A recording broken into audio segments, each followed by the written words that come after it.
Depois de mais de 2 anos da aprovação da Lei 14.442 de 2022, que moderniza o Programa de Alimentação do Trabalhador, o PAT, o governo atual deve retomar a regulamentação, e duas importantes medidas para esse setor. A gente está falando aqui da regulamentação que vai trazer a portabilidade e a interoperabilidade do Vale Alimentação e do Vale Refeição. Um setor, gente, para vocês terem uma ideia, movimenta 150 bilhões de reais todos os anos. Vou explicar para você, olha, a interoperabilidade, que até tem um nome bem difícil, viu? Mas não é difícil não, é aquela história de você acabar com um monte de maquininhas aí, de várias operadoras no balcão. E resolveria logo aquela questão, de você chegar e falar no restaurante, você aceita o meu vale?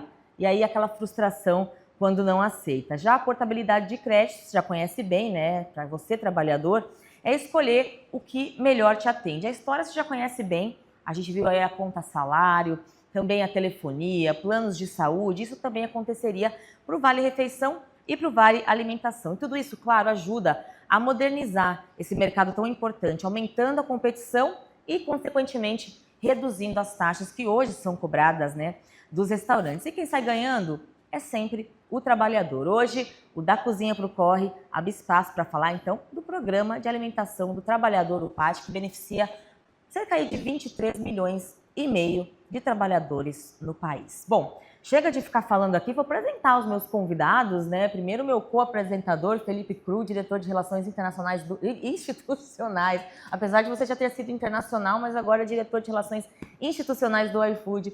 Felipe, seja muito bem-vindo. Obrigada.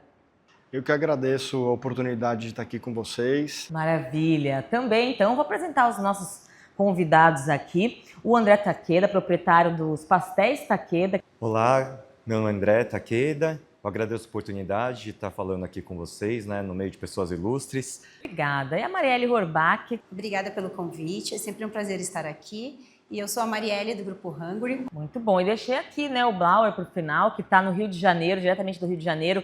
Eu que agradeço o convite, bom estar aqui com vocês. Bom, a gente já vai falar de inflação de alimentos, de outros assuntos, mas eu quero convidar vocês agora, a assistir uma reportagem que a gente preparou, da Cozinha pro Corre foi para a rua. Aqui aceitam o meu Vale Refeição?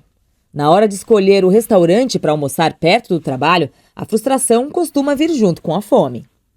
Já teve vontade de comer em algum lugar ou estabelecimento que não aceitava o seu vale? Sim, já.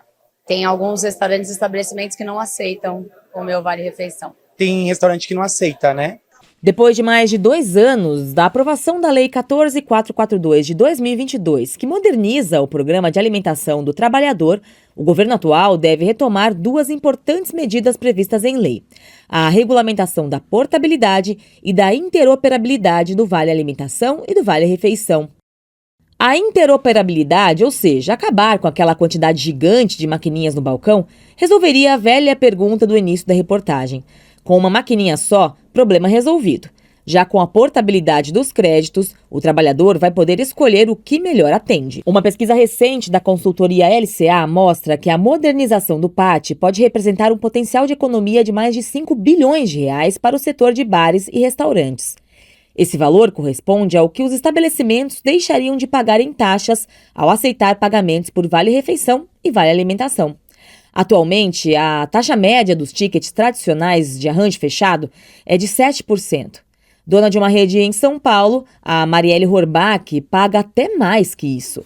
A maior dificuldade é a taxa muito elevada, Porque aí a gente tem cartões que chegam a ser quase 8% da taxa, e isso a gente tem que embutir no preço e acaba elevando muito para o nosso preço, e as pessoas acabam achando caro, e elas têm que economizar, Segundo a mesma pesquisa, 74% dos restaurantes e supermercados brasileiros não aceitam Vale Refeição e Alimentação no Brasil.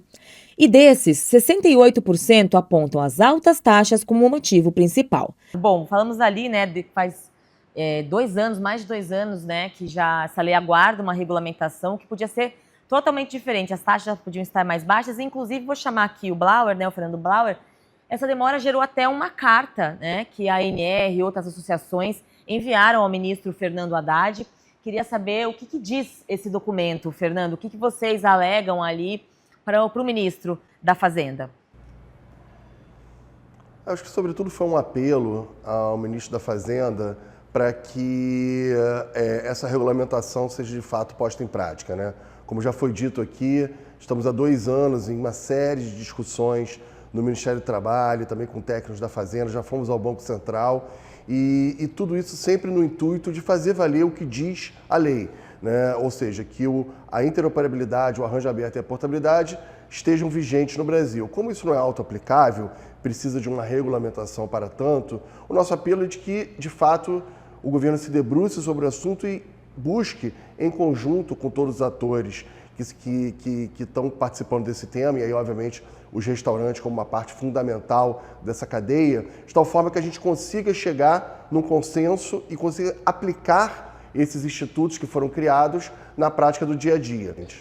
Escutando o Blauer e a reportagem, você vê que a oferta de restaurantes que aceitam ainda é pequena. 70%, mais de 70% não aceita. E mais de 60% não aceita pelo motivo de ser um canal transacional muito caro ainda, né? E a Marielle estava me falando aqui, viu, Felipe, meninos, que além dos 8%, ainda tem outras taxas que entram. Como que é, Marielle? Hoje, que taxas que você paga além? Tem sempre os adicionaizinhos, que são, né, a taxa de transacional, que você tem que passar. Principalmente tem uma das bandeiras, que é 50 centavos por transação. Então, fora os 8%, 8 e pouquinho por cento, ainda tem esses 50 centavos a cada transação que você passa. Realmente fica difícil, né, André? Eu queria complementar que, assim, uma das dores que a gente tem é o prazo de recebimento desses valores. E quando a gente fala assim, a gente paga insumo hoje, a maioria à vista, ou nos fornecedores algum prazo de 7, 14 dias no máximo. Por que a gente tem que receber a venda de hoje daqui a 45 dias em alguns casos? Porque o prazo de recebimento é de segunda a fecha a semana, mais 30 dias para receber. Então, aquele restaurante que não está com fluxo de caixa, não está com o caixa em dia, ter que antecipar isso. As taxas de antecipação de ticket são... Cara, eu vou falar uma palavra aqui, mas é bizarro, cara. Elas chegam a ser, assim, questão de 10 vezes o valor de uma antecipação de um crédito. Eu não tenho esse número certo, né? Mas, assim, é muito alta a taxa de antecipação desses tickets. Então, se você tem uma ferramenta de pagamento que te cobra um percentual que, inclusive, é maior muitas vezes do que a sua margem de lucro na última linha, está claro que esse sistema está disfuncional, está claro que esse sistema não é possível. E é isso que a gente vem chamando a atenção cada vez mais, eu acho que hoje esse programa é importante por isso, que a gente tem tentado alertar a sociedade e o governo de que essa disfuncionalidade está prejudicando milhares de negócios pequenos e médios ao longo do Brasil, por todo o Brasil, e também milhões de trabalhadores que deles usufruem e que poderiam estar consumindo mais e melhor se tivessem uma equação de preços mais justa. Que teve uma pesquisa que saiu que a gente está cobrando 14% abaixo da precificação real que deveríamos cobrar. Então, assim, imagina isso no final do mês, quando a gente faz, né, o nosso DRE, como a gente fica assustado com a margem que a gente está tendo de lucro. E a gente está falando aí de um setor que movimenta 150 bilhões por ano, né, Blauer? Quer dizer, é muito dinheiro envolvido. Quando a gente fala de taxa, de inflação, é o dono do restaurante ali sendo pressionado de todos os cantos, e quem se prejudica, além, claro, dos donos dos restaurantes que estão tentando sobreviver na economia do jeito que está, é o trabalhador, né, Blauer?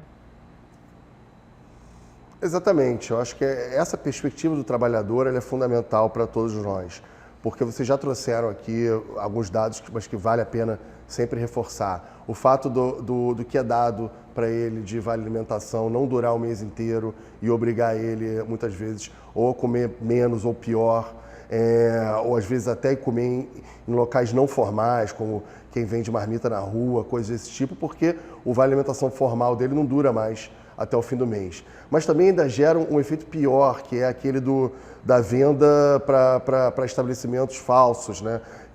Os agiotas que estão sempre no entorno de terminais rodoviários, de locais de muito fluxo. Então tudo isso vai gerando disfuncionalidade nesse mercado. Então esse trabalhador, o que a gente quer é que no fim das contas, que essa população entre num modelo de equilíbrio, onde esse vale dele consiga durar até o final do mês, onde os restaurantes tenham as margens necessárias para conseguir dar um bom atendimento com qualidade. E assim, é que eu vejo que quem ganha nessa história hoje, mas é uma visão simplista da minha parte, são as grandes empresas de voucher, né? A gente tem esse sócio majoritário quase que não, na minha cabeça, eles não trabalham, só ficam esperando o dinheirinho cair lá, né? Enquanto a gente está lá trabalhando domingo a domingo, sabe, o dia inteiro para poder gerar receita para eles. Até complemento também um dado que o próprio Felipe trouxe da LCA, que hoje a gente tem aí mais ou menos 600 mil restaurantes e supermercados que aceitam o voucher, né? O vale-refeição e o vale-alimentação. Quer dizer, e com a modernização, né, com a regulamentação desse setor,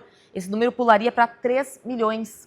Quer dizer, aquelas pessoas que não aceitam por causa da taxa vão passar a aceitar. Então imagina, a gente pular de 600 mil para 3 milhões de estabelecimentos, o quanto isso é bom de você não ter que ficar perguntando, aceita meu vale? Não. Puxa, vou no outro. Esse aqui eu não posso comer porque não aceita meu vale. Com certeza isso impacta a oferta e demanda e torna o valor mais acessível ao comerciante e ao consumidor.